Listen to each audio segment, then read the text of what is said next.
ата эне кыйналып өзүн күнөөлөйт. Мен ушундай жашоого жеткире алган жокмун. Мен ушундайга өзүм күнөөлүүмүн. Мен муну алып бере алган жокмун деп ата эне өзүн күнөөлөшү мүмкүн. Ошондуктан ата энени сыйлап, тирисинде барктап, аябай бийик алып жүрсөк жакшы болот го. Ата эне бизди өзүн мисалы апаларыбыз эле 9 ай көтөргөнүнө эле ыраазы болушубуз керек. Өзүнүн тамагын, иштеп тапканын, элден калбай жашатканын бардыгын барктап, сыйлап,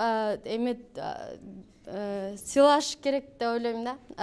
Ата энени мисалы алмаздай, мындай бриллианттай кабыл алсак жакшы болмок.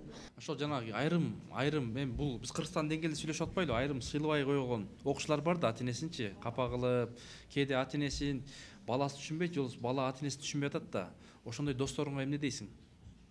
Ата эне менен эч качан мынтип кайшы айтышпашын эле каалайм. Анткени ата эне ар дайым туура айтат. Биздин жашообузду өткөн алар дагы дайыма туура жолду көргөзөт. Бир да ата эне баласына жаман нерсе каалабайт.